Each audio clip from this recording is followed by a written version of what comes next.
Hi, my name is Beth McGill and you are watching LOD and Tea. Today I wanted to introduce the center line on a staff. So I have had some questions about how to notate tap dance, and tap dance is tricky because it has specificity, and but what I find really valuable when notating my tap sequences is the idea of when I step with my right and when I step with my left and when I step with support and when it's a gesture. So here I have what's called an abbreviated staff, and I use this when I'm notating tap because it allows me to very clearly visually delineate the right side of the body from the left side of the body. So the abbreviated staff is based on the three-line staff that we have in LOD notation.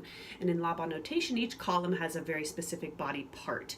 But here, we're dividing just right side and left side. So everything that goes in here would be on my right side of the body, and everything on this left side would be my left side of the body. And so as I'm reading up the score, I just look to the right or the left to indicate where these actions should be taking place. So what I do is I then use this center line staff to indicate various actions. So I might have an action on the right, an action on the left, and an action on the right. And that tells me that I would do something right, left, right. Easy enough. Very cool. Doesn't give me a whole lot of information. So if I wanted it to be specifically stepping, I might want to add a support bow. And this is the support bow for walking on the feet. And that would give my readers even more information, that it would be a step on the right, a step on the left, and a step on the right. And because I'm trying to notate tap, and I might indicate in my title that it should be read as a tap dance, then I'm going to likely include most of this as footwork unless otherwise specified. Now, the other addition is we could talk about the direction of our steps. So I might want to add a direction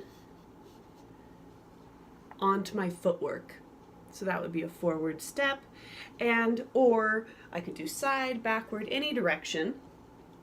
But in tap dance, it's not just about the direction and the steps. There's a lot to do with the parts of the foot.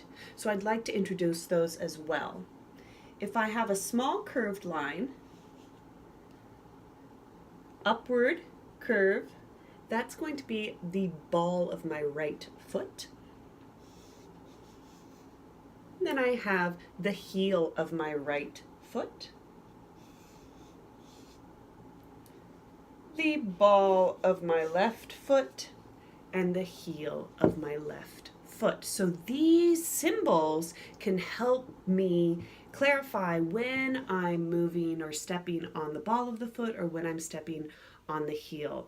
And in combination with the center line, I can give some really good information and help me jog my memory, particularly if I'm choreographing sequences that are not set steps. So it's not a time step on the right, a time step on the left. It would be something more rhythm tap based, where the nuance of the pattern is completely unique. So we'll take a look at what that might look like. To begin, I draw my three-line staff.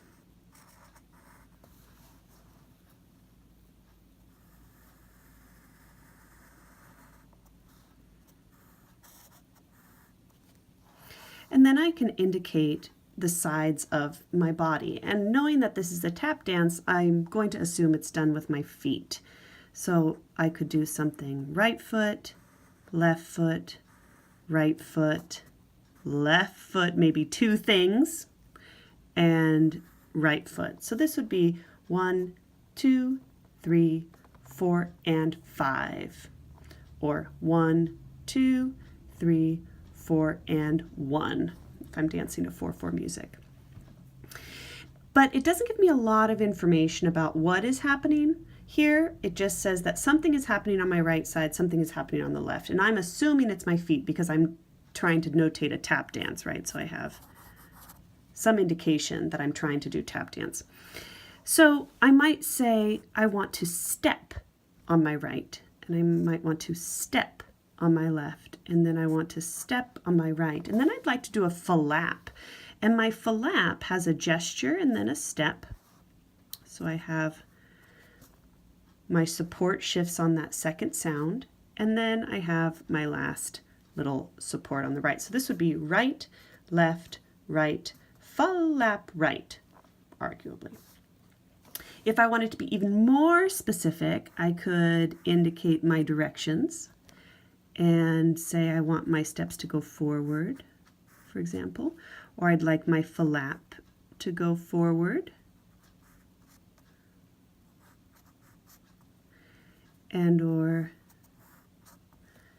so this would be step forward, forward, forward, flap, forward. And again, there's idiosyncrasies to this way of notation, but as a tap dancer, it can be very, very helpful. And I think it's useful in tap particularly to know when you shift your weight and when there's a sound before a shifted weight. If I wanted to work with the ball of the foot or the heel of the foot, then I might choose not to indicate action strokes or direction. I might just opt to indicate the part of my foot. So this would be stepping on the ball, stepping on the ball, stepping on the heel, stepping on the heel. And then maybe I wanted to do heel ball. Aha. So this would be right ball, left right heel, left ball, and maybe finish with a right step. So this would be ball, ball, heel, heel, ball, ball. And that gives us a similar type of rhythm, but different parts of the foot. So depending on my interest in choreography, I can do one or the other to suit my needs, or combine them, of course. As always, these are just introductions to these concepts, and each concept is layered and can be used in a number of different ways, but I wanted to show you what is possible so that you know it is available should you want to pursue learning it more.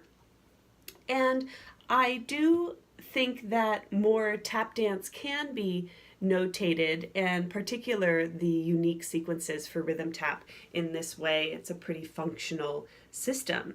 So I hope you enjoyed. If you have more questions about notating tap dance and this is of interest to you, let me know. Otherwise, if you have any other questions, send them my way, and I hope you have a lovely weekend. Again, this is LOD and Tea, and I'm Beth McGill. Take care. Bye-bye.